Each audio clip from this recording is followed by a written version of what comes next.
Welcome back to another episode of the Live Your Dreams podcast. I'm your host, Joe Gawalis, alongside my co-host, Chris Victor. Today we have on an inspirational guest, Thomas Archdeacon, an actor, writer, director, and the creative force behind The Path, a new film that's going to take audiences on a very powerful journey.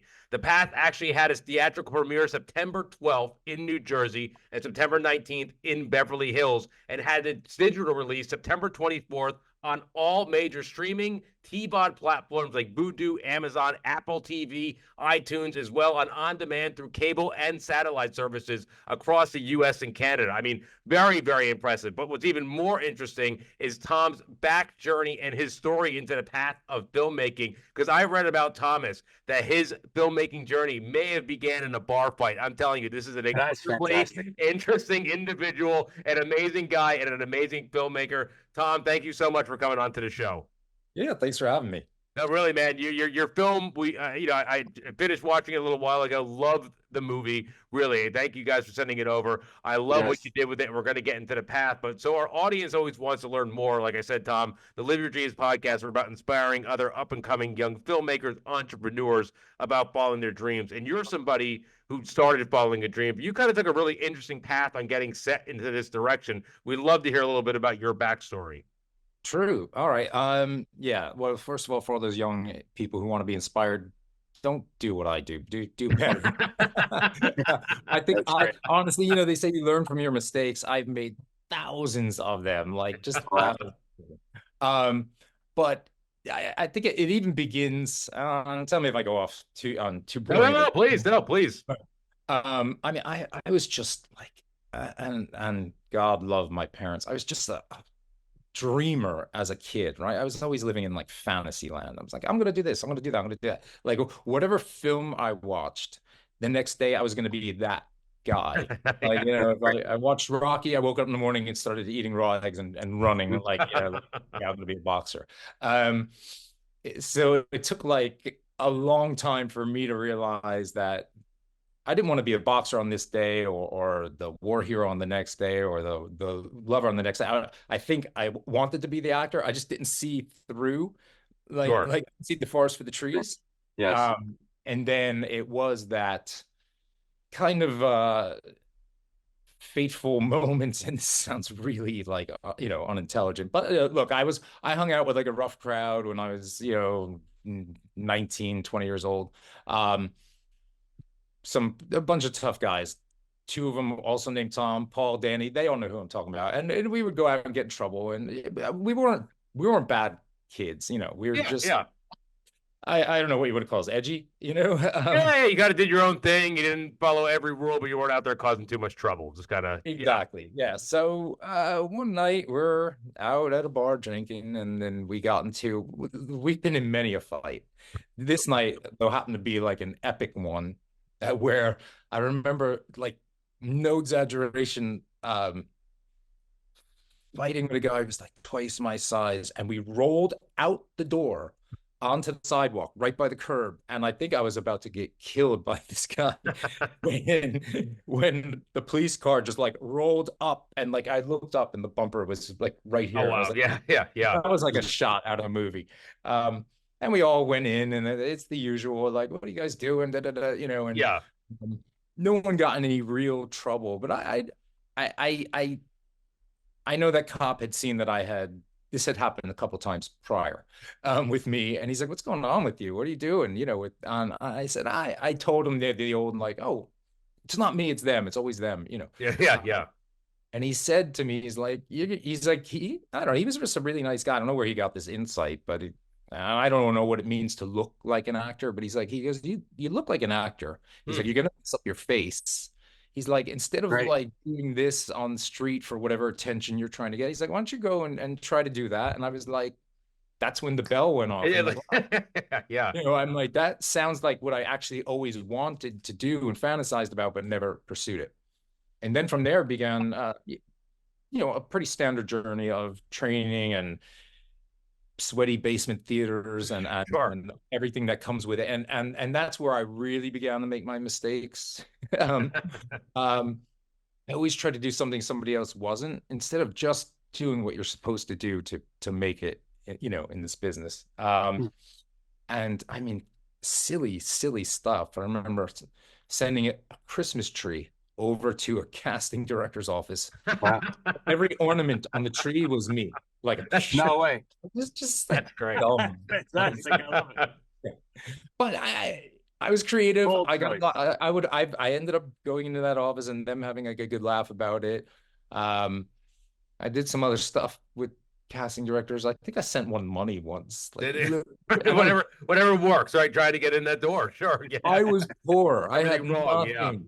And I That's great. sent him money. And he said, "You need to come in and get this." And so I helped him just by way of, you know, going in and getting the money back, which I was grateful for. But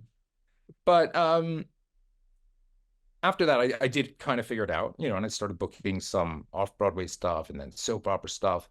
And then television, I had a lot of shots at TV series. I kind of felt like I was never going out for the right one. And I've learned, you know, as a filmmaker, casting is literally about being the perfect peg to go in the hole. 100%, 100%. Right. If you're coming in as like a co-star, guest star, you have to fit what they're looking for. Yeah, like to a T. Yeah. And I worked quite a bit, but in doing all of that, I also read like hundreds of scripts, you know. Sure, yeah.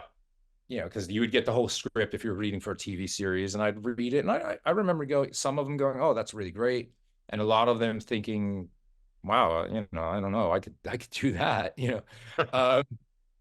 And I guess about that time, one of the big kind of turns for me was the FX network, the show It's Always Sunny in Philadelphia. Oh, great. I loved it. Absolutely. Right? Yeah, still love it. Yeah. Yeah, I ended up working on it like in more recent times. I think I worked on it like 2-3 years ago. But at this time, which is probably like 2007 or 8, they had a big contest. It was their first contest. They were looking for a pilot to pair. FX was looking for a pilot to pair with Sunny and Philly. It was their first. They were really, I think they'd only been on like a season or two. Probably a season or two at that point. Yeah.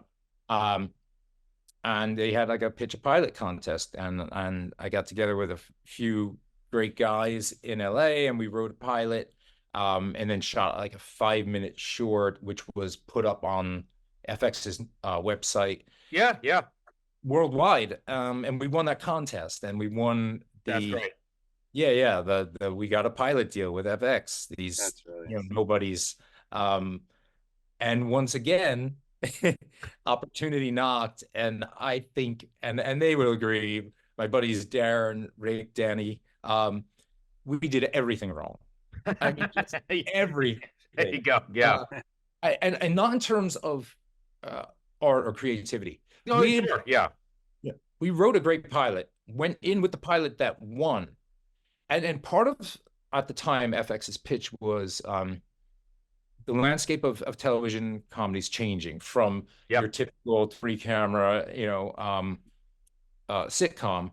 And they were like, "We don't really know what the future of comedy is. You show us." That was the point of the contest. Sure. People decide. So the people decided, we won. And then as soon as we got into their offices, anything they said, they were like, "Instead of this, how about you do that?" And we were like, "Okay, sure." We just like wanted to please, and to the point. 6 months later, we went in with a finished draft. 6 months later, we didn't have a finished draft, and we didn't know what was up or what was down. We had just gone through the hopper, and look, we were young, but not that young. I think a stronger minded person in that way would have been like, no, we know what we're doing. You picked us because we know what we're doing. And we ended up turning in a pilot that was pretty good. I remember they did test with the network. Some of the writers from Seinfeld had turned in another pilot, and they said ours tested better. Oh, good. Yeah. Ultimately, we didn't get the deal, and they owned the rights to the show forevermore. So that was one of the bigger mistakes, was just how to handle. You know, I always admire these stories. You hear about like some actor or whatever who turns down a role that I would have been like, yes, you know, and they're like, "No, I'm not good enough." And there were nobodies at the time. You're like, that, like, how do you say not good enough? But those are the people that, kind of forge their own destinies, or just get really lucky, But yeah, I admire that now, and I get why they do that, and I swore I would never do that again. So after that, I'd written a couple of other pilots on spec. One almost went with a network. There was a network. I don't know if you guys remember or even old enough. There was a network called G4. G4. Yeah. Yep. It was all gaming, right? Yeah. It was like part of that kind of like Spike TV, TNN type. Correct. One of those. Yeah. But they decided they wanted to start doing scripted stuff, and we wrote a pilot for them. One of my partners, Danny Farrell, and I wrote a pilot called Ask Alan. It was really unique, and it was about two guys who wanted to compete with Google and start their own search engine. Sure. And they liked it, and they were going to do it. And then I think there was like a writer strike. The whole network went away. At that that was probably 2008, 2009, something like that, right? Because I remember that was like one of those writer strikes then. Because I was obviously working in the business end too. I remember that very well. That a lot of things got shut down during that time period. Yeah. Yeah. So that whole deal went away. So that was another like, wow, almost impossible. Almost had my own show on a network, and second time went away. After that, I think I was a little disillusioned for a while. I did write a third pilot, didn't go anywhere. And then just kind of focused on acting for a few more years. And I was always getting work, which is, it's like the tease. It's like that carrot that Hollywood dangles in front of you.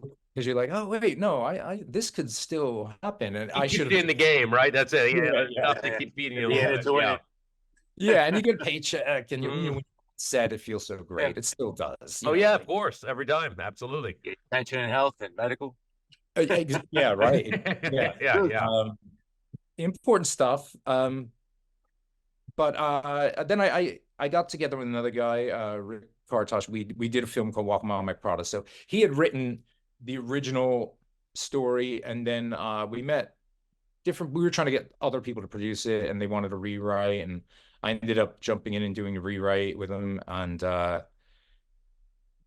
we couldn't get anyone to do it. The truth is, it was like a studio concept kind of comedy. I learned after the fact, you really don't want to do comedies. Are tough, independent. They need that polish studio. Whereas there are certain dramas that can just be enhanced by being indie. It just looks a little more gritty. It brings you in a little more. Sure. But we did that film, and we had some people, and we had Tom Arnold, Mike Starr, D. Wallace. Good. It's a nice cast. Yeah. They're all nice. Great. All of them. Very great people. Yeah. Oh, yeah. Super talented. They were. Yeah. The lead was a actor who's since passed away. Was a good friend of mine, Nathaniel Marston. He was an awesome guy. But after that, we also learned this is what I learned from that one, the pitfalls of distribution. Oh yeah. Yeah. And I know I'm taking a long road to get back to the path or whatever, but no. I identify.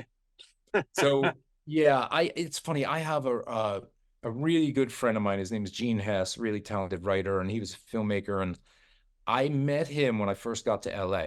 And I met him. I was walking my dog. He was walking his dog, and our dogs hit it off. And he asked me what I do, and he was telling me what he did. And I remember these words. It's like gospel. He said to me about indie film distribution. He's a quiet guy. He's very much a thinker. He goes, Tom, it's a license to steal.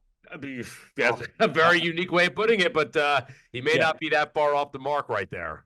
And that rang in my head, and I think I ignored that when we were doing distribution for the other film. And I mean, look, I'm not saying anybody stole from us, but you get trapped into these long contracts, people doing nothing with the film that or at least not doing what you would hope for, Sure.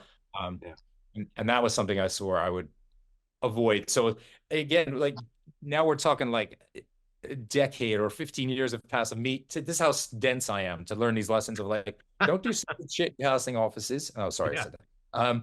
Don't do stupid things in casting offices. Don't sign up with any deals until you really vet the contracts. Stand up for yourself with a network. When you have a creative idea, believe in it, and stand behind it. Don't cower, don't give in. And that brought me to The Path. I started writing The Path with the intention of, for the first time, because I was like, all right, I don't want to do an indie film. I've done that. It's a long road. I Oh mean, yeah. 10 years later, you're still doing paperwork. You're still dealing with stuff. It never ends. People don't Never ends. realize that you once if you're the creator, you're on that for a very, very long time. Yeah, it's a marriage. Yeah. Yeah. It is. It's a little more finite, I think. Yeah. It lasts longer. Yeah. So I wrote the path with the intention of trying to, for once, get it to like, I really wrote it with Warner Brothers in mind. I had a particular style for it. And then when I was done with it, I entered it into writing contests and won some big things, and still couldn't. I didn't have the representation to get it in front of the people I wanted to get it in front of. I have some. I remember this is like such a classic Hollywood story. And when I say Hollywood to the people out there, I'm not talking about the dingy little part of LA that is this Hollywood. I'm talking about the notion of Hollywood. You could be in New York or Memphis and shooting something, and you could be like, "Oh, it's Hollywood, guys." Yep.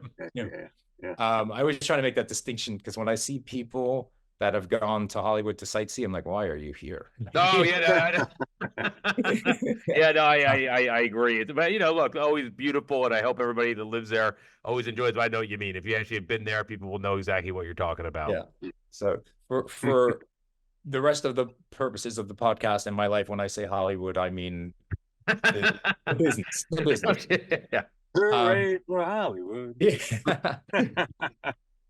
So I had the script was getting some attention. Then I started getting some phone calls from people, just not the ones I wanted, Yeah. And I'll never forget this. I had a producer get on the phone with me, and he had just had a big film come out, and he got on the phone with me, and he's like, "Hey, I love the script. This is amazing. I think a friend of mine referred me to this person. He's like, I heard great things about you, and da da da." And he got in his car, and he's like driving with the top down. He's like, "All right, so he's like, I got the top down. Don't mind me. On my way to the meeting." And between him answering the phone and getting to his destination, he rewrote the movie. Oh yeah, in real time with no thought put in. And when I say rewrote it, it's funny because he said to me up front, he's like, look, I'm a business guy, I'm a producer. He's like, I'm not a creative like you. Da, da, da, da, da. And then he's like, so yeah, it's a great script, and maybe instead of this, this. I'm like, okay, I'm listening. And then he's like, and then it was an entirely different movie. Completely different, yeah. He's going. I think I said to him, I'm like, well, that's a great story. I go, we don't really need to touch my script. I like that. Good. Exactly. Perfect. Like that one, I go, because it's everything about it is different. Everything, except for maybe it was based in the same location as mine. Yeah. And that was the one time. And look, he was talking about a budget of a few million, maybe like 2 million, which me is huge. You guys know. Absolutely. Yeah. For an indie, that's a nice budget. That's a huge budget. Yeah, I can make an amazing movie with $2 million. Yeah, absolutely right. Yeah. You guys too, right? Yeah. But I just said, I said, that's, I said, let me know if you want me to write that. But I said, for this one, I'm it's a pass. Yeah. So I had finally reached that point in my life where I was able to say no to the dangling carrot. That's beautiful, actually. I'm so glad to hear that, because what you ended up creating was fantastic, and that's great. It's very hard to do that. It's very hard to do that. Yeah. And then I had some other ones. I had a good friend of mine who's a really good producer wanted to do it and pay me to direct, and I don't think I've ever been paid for anything. But he said, he's like, we're going to want a really fast turnaround. We want to have a cut like within a month of wrapping. Oh, so you're really moving. I mean, you're really moving quick. Yeah. And that was a big red flag for me. Maybe not for him. Like I say, he's a producer friend. We do stuff together, and we're going to do more stuff together. But that one, I was like, wow, here's somebody offering to fund the movie. Yeah. Pay me to direct it. And I know the movie's going to get made, but I said no to that too, because just the fast turnaround on the cut, even though there would be other cuts. I'm going to now bore you with a tangent artistic story. Please, tangent away. And jump in. Don't cut me off because I guess I just keep going once I get. No. Yeah, This is great information for everybody to learn. You're giving an entire blueprint of your career. I love it. This is great. All right, this one turns musical because I'm very music based. I coach actors. I use bars and measures and beats as the base of acting for me. So Okay, sure, yeah. I was like a wannabe musician. I was never good enough to be a musician. So I'm living in this apartment at the time in LA, and I was brand new to this building, and I would get up in the morning and walk past 2 doors over. I'd walk past this one apartment, and I would hear like 3 or 4 notes on a synthesizer. I would hear like over and over, like and like after like a week or two, I honestly like said, I think loudly under my breath, which I tend to do when I want people to hear me. I was like, effing learn how to play, man. Like, how long did it take you to learn? Like, and it turned out that the person who lived there is an amazing musician and music producer and writer, songwriter. His name's Josh Boardman. He has a band that's very successful now called Battle Tapes. Okay. He was editing his music. There you go. Yep. To that detail. Yeah. I love that. Yeah.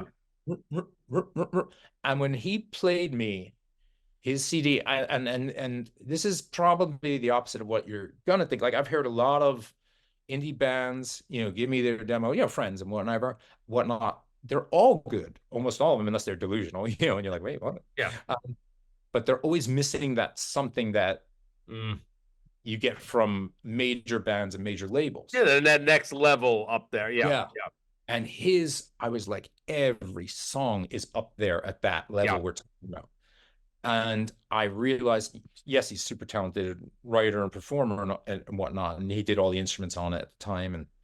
But it was that never stop editing, never stop mixing thing that stuck in my head. Also, it was like the third lesson. It took me like 20 years to learn, what's these 3 lessons some smart person would learn in like a day. That's why I said, kids, just take them away now and go have a good career. And that was in my head. And when like I said, my one buddy wanted to produce the film, was talking about a fast cut. I was like, no.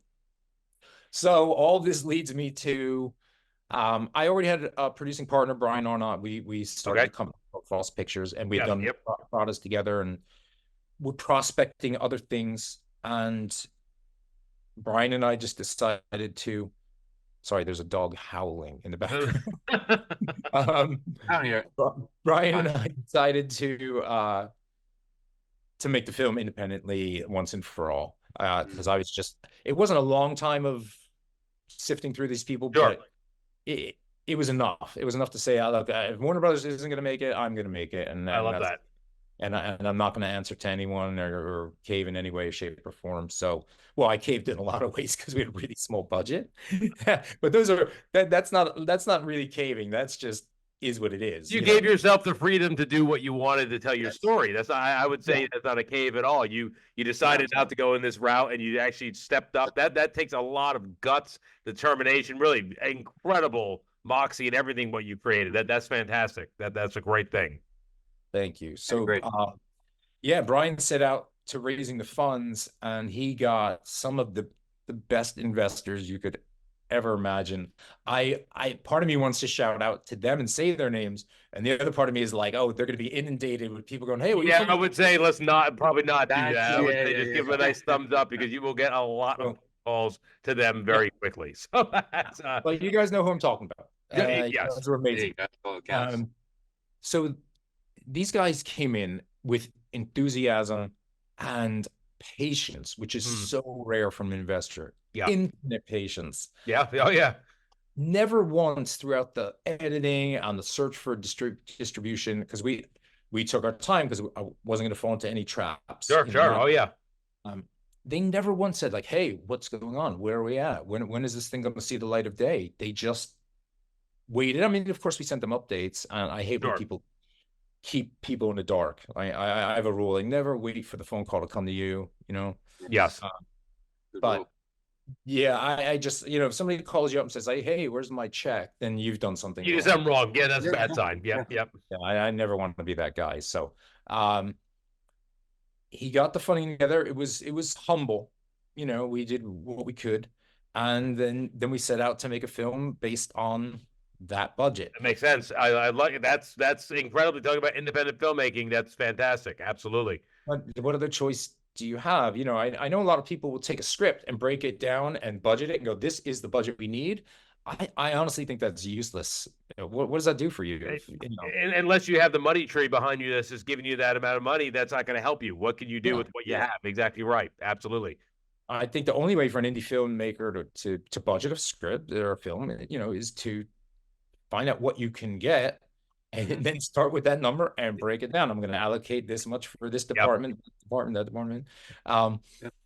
And for us, a lot of the departments had a lot of zeros. Most departments had zeros. So then I was like, okay, I'll do this. Sure. Yep. Yeah, that's right. And Brian and the Tim, our other producer, and the executive producers. I mean, these guys were amazing. They came out. So we shot on a farm. I'm not. Yep. Film. It takes place on a farm. Crazy thing is when we were talking to Tim Jones, who's our third producer on this, we were having a phone meeting and we're like, it's going to take place in New Jersey. It's going to take place on a farm. Because he was saying, well, how are you allocating the budget? I'm like, well, we're going to need a chunk to get the use of a farm, something. Yeah. And he was like, I have a farmhouse. Like, wow. There you go. Yeah. Yeah, that for the first time in my life. It worked. They all perfect, right? Yeah.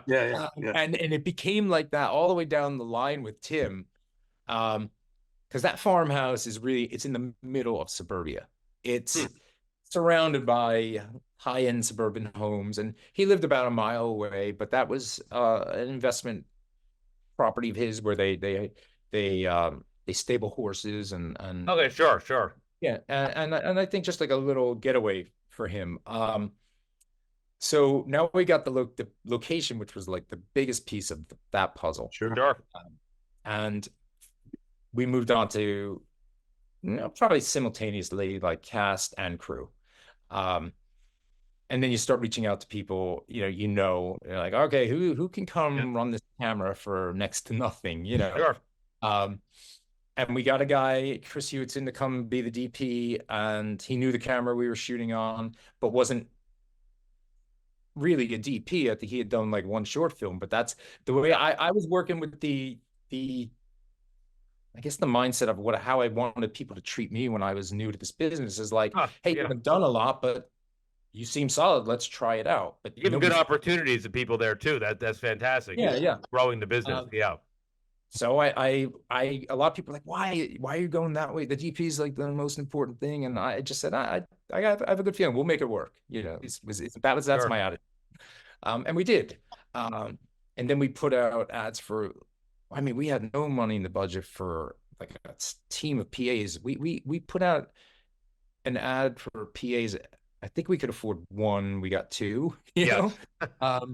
And one of them turned out, his name is Patrick Joseph Green, to be really a camera guy with better lighting equipment in the trunk of his car than we had. Look at that. There you go. Yeah. And it was like a super blessing. So he went from like jumping on as a PA, and believe me, he knew what he was doing, Yeah, sure. I just casually brought all this lighting gear in my trunk with me. Days, right? Yeah.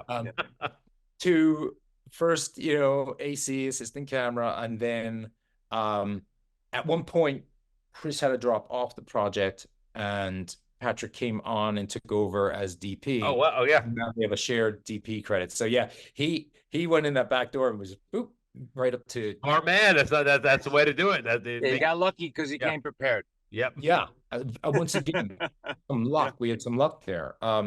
Sound we just paid for. We were going to get good sound guys. Yeah. You can't. And again, like you said, indie film, talking about those next level things.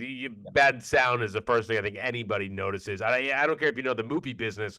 You could be completely outside. If you hear bad sound, you're out. That's the end of it. Yeah. Right. So that one, I wouldn't call luck so much as just, that one we were like, we dedicated budget to that. That's why other departments have zero, and again, reaching out to friends for wardrobe, makeup, hair. No, I'm sorry. I said wardrobe. We didn't have any wardrobe. That was me. Makeup and hair. I have a really great friend of mine who is very successful at that. And she sent over like one of her proteges and oh, good. Yeah. For next to nothing, but was reflecting her boss. So anyone could get someone for next to nothing, but there's a caveat with that, Yeah. We had the next to nothing with her boss being a good friend saying, you better do good. You better do good. Yeah. Yep. So that worked out well. Casting, it's a relatively small cast, as you've seen. Oh, yeah. But first thing you do is you're like, who do I know in my Rolodex of? I say Rolodex shows how old I am. Young kids are like, what's Rolodex? My Rolodex of actors, like who can fit what, and there wasn't many considering like the way I had written the script. Sure. Oh yeah. I just knew, and I was also trying to think New York versus LA because we're shooting in New Jersey, so.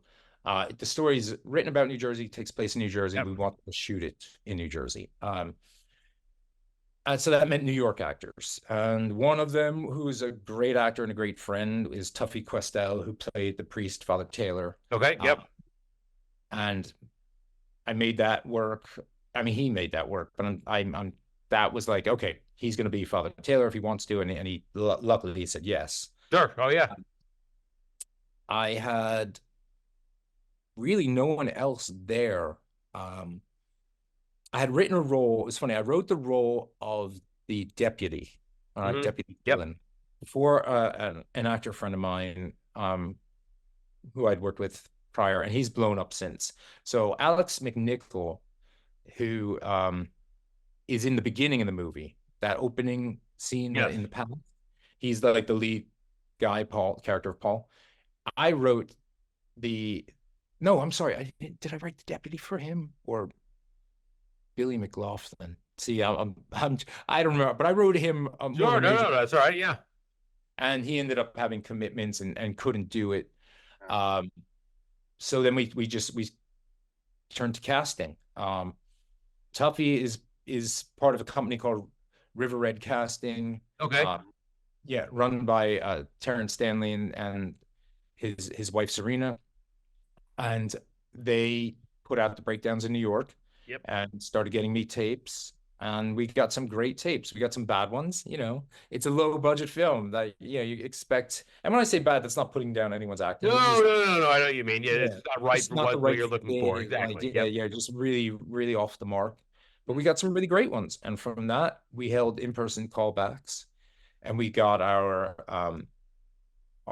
lead girls, Abby and Kate, which was Tess Hannah and Taylor Colwell. They're so different. They play sisters. So we wanted some kind of familial feel to them. Sure. But they are so different in their approach to acting, and it worked out so well for their two characters. Yeah, they were great. Are you kidding? They're fantastic. Yeah. Super lucky with them. We had some great people come in to read for the role of Tim Delaney, the teacher. Yep. And that was a tough choice. We had a great actor named Rick Irwin, who we were like, oh, I really like him for this. But at the end, Brian McManaman brought something to it that we didn't even expect. And I'm very, very grateful for him because he took it like in another direction, and then we rolled in that direction. It became funnier. Sure, but I love that you mentioned that too for our listening aspiring actors that are out there.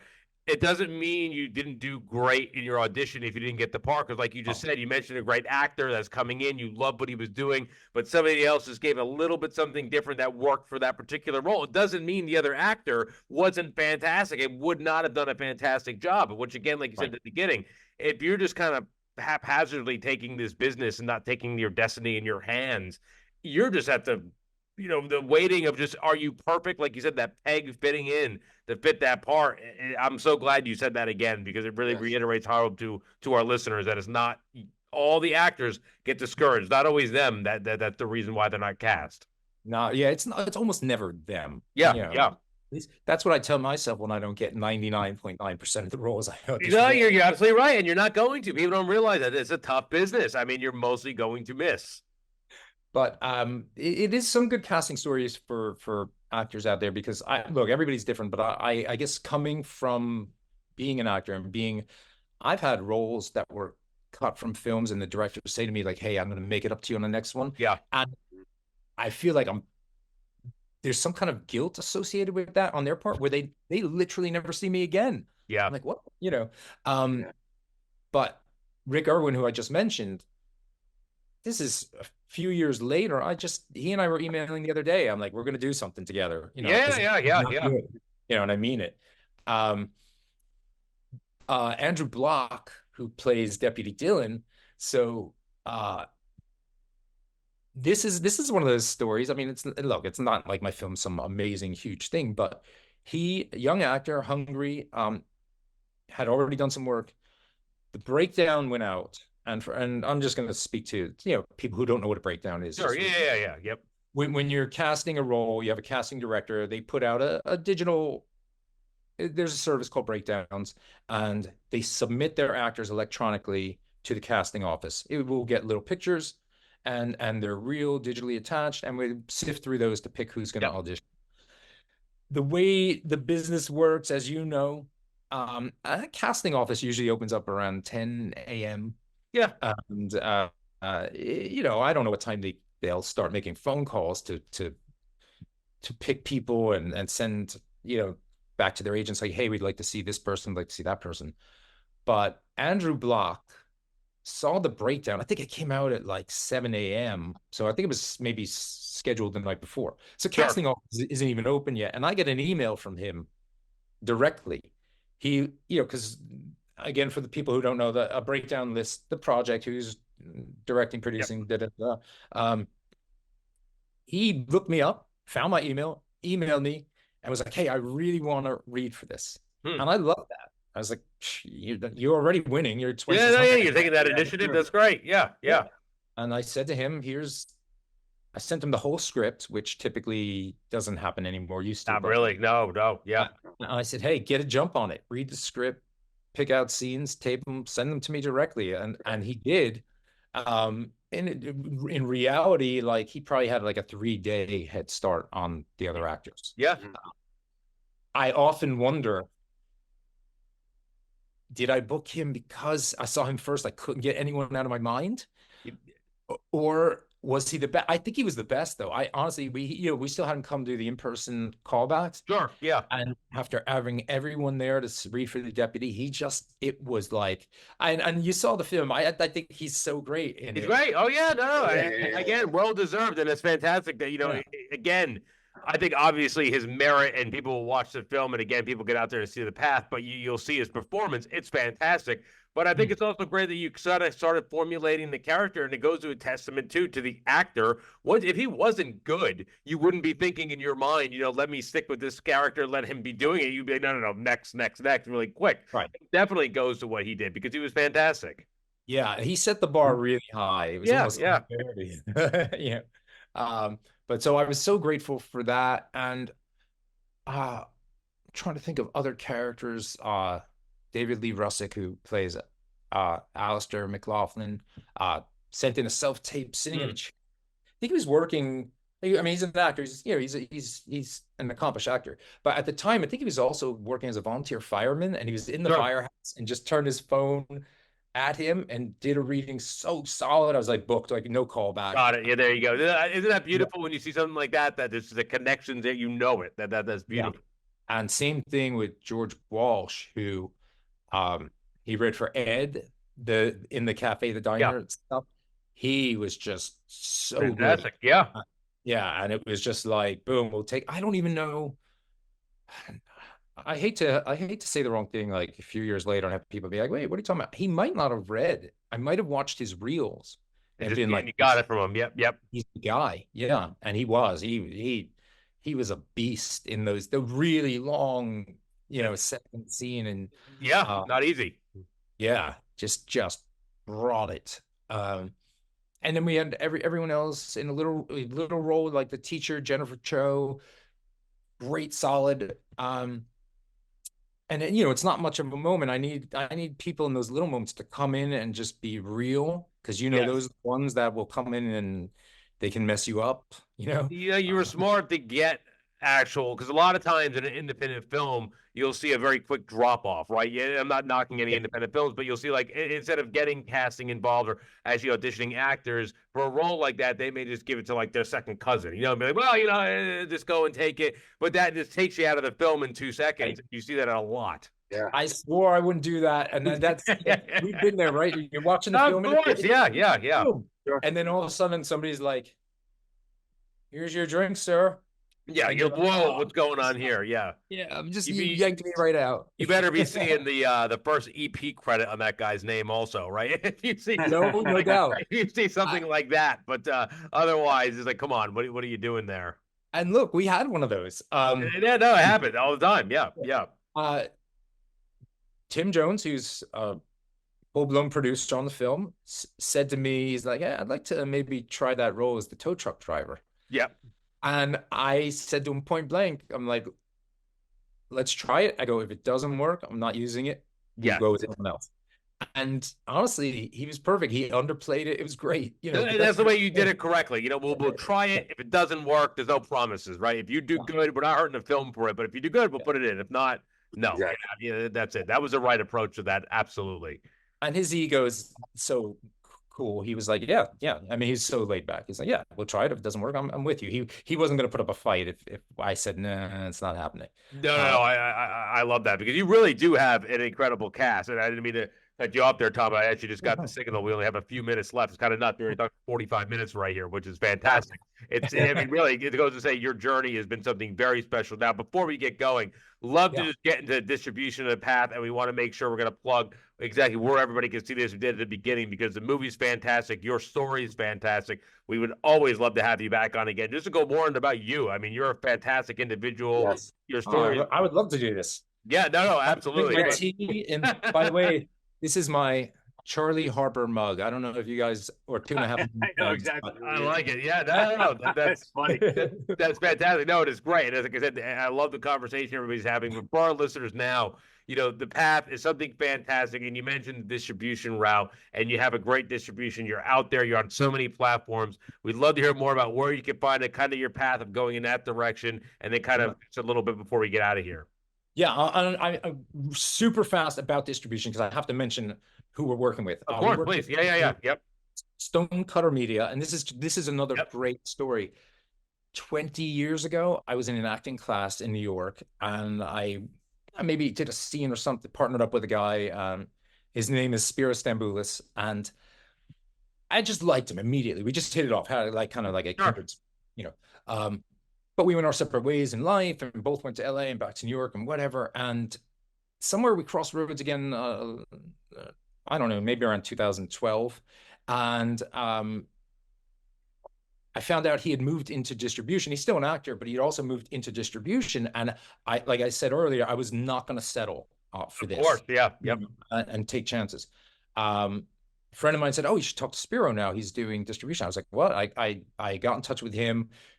Amazing, like picked up where we left off. Great phone conversations. And he's like, "Yeah, I'm working with a guy named Steve Carell at Stonecutter Media, and he is just a straight shooter." And Spiro, who's an accomplished filmmaker, had vetted a million people. He that's how he hooked up with Steve. He had brought a film to Steve, and it's like one of the few people, 3 out of 1,000, that he trusts in this business. So he made the introduction. He watched the film. He vetted the film. He liked it. He brought it to Steve, and they took us on. We're very grateful for that. And that brings us to the path was released for on demand on the 24th, which was last Tuesday. Yes. You'd said earlier, you probably know the platforms better than I do. Part of me wants to look another screen here and be like, "Oh wait," but it's available on demand on Amazon, Apple TV, iTunes, most cable outlets like there's Dish TV, Direct TV for your satellites. Yep. Infinity, Fios, Verizon, Spectrum. It's available on Vudu. Alti. I think that's a Canadian one. I'm Okay, sure. Yep, yeah. And I apologize to any of those platforms that I may be leaving out. I could reach for my. No, don't worry about it. You know what we'll make sure we have the links in the Oscars. descriptions below. And but it's amazing because the deal that obviously Stonecutter, they're a fantastic company. They got you connected with basically every major TVOD platform that's out there. That's a fantastic, distribution window right there. That's great. Yeah, and we had as who put us together, Nicole, and I've never said the name out loud. Is it Mooch or Mooch? Yes. I would just say Nicole, right? Yeah. I was like, and did some digital stuff. They did all kinds of promotions for us. All right. Oh yeah. She's great. She's a great company. They knocked it out of the park. Absolutely. Yeah. Hopefully, I think people are renting it. I see it, and this is me bragging by acting like I'm talking factually. I see it got an 8.4 out of 10 on IMDb. I love it. A lot of people hate on indie films, because I think they expect a studio film. Yeah. And they watch it and they're like, So you're right about that. It's a very hard comparison because when you actually, ironically enough, when you have a very good marketing campaign behind it, they expect that they're getting like a very super high-end $100 million budget. They don't realize what they may get into. So it's kind of a catch-22. You have a great marketing campaign, you may get some flack back because they're expecting something that's a little bit bigger because they're not used to what an independent film is. And look, nature of the beast, right? I'm happy that people are watching your film and it's doing well. So that's a good thing. I am too. I tell future watchers, bear in mind, this is the same guy. Like when I remember, like one of a billion stories while making a film, and maybe we could go into more another time, was I remember not eating lunch one day. I would work 20-hour days. Yeah. Oh yeah. Sleep like 3-4. While everyone was eating lunch, I was cutting out the numbers and letters to put on the police car so that we had the police car to shoot after lunch. Like I mean, that's the kind of production it was, so, which is, I mean, it's all fun in retrospect. Yeah.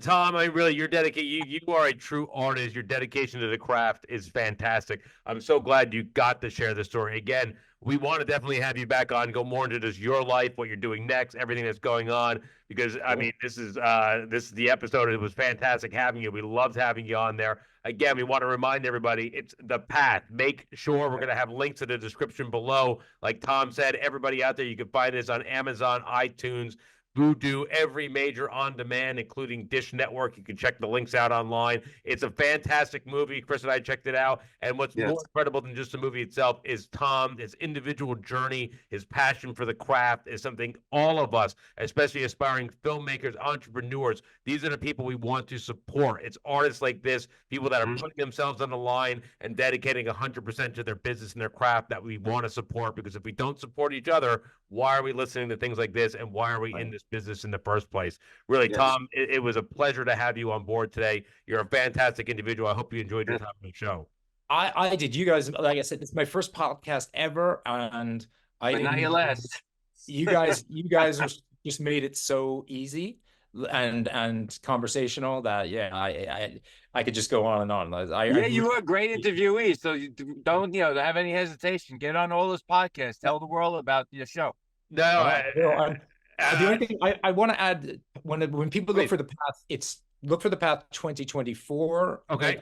There are other older titles, and I have a feeling we're driving they're getting a lot of traffic. Yeah. So look for the one with the 2024 in the parentheses and the artwork with the lowercase p.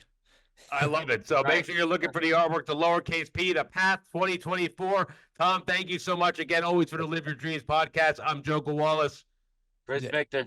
And again, you can always see the Live Your Dreams podcast on iHeartRadio, Audible, Amazon Music, iHeartRadio, Apple Podcasts, Spotify, along with our video component, of course, on YouTube, along with every other major podcast platform out there. Please, again, The Path 2024 with a P. Make sure you're lowercase p. Make sure you're out there checking this out. It's a phenomenal movie. And again, these are the type of filmmakers we want to be supporters, because we are the dreamers, and the dreamers make the world go around. We'll see everybody next week. We're so excited. Tom, again, thank you so much for coming on. The Path 2024. Make sure to get on there, check it out, and we'll make sure to support you from the Live Your Dreams podcast. Tom, thank you so much.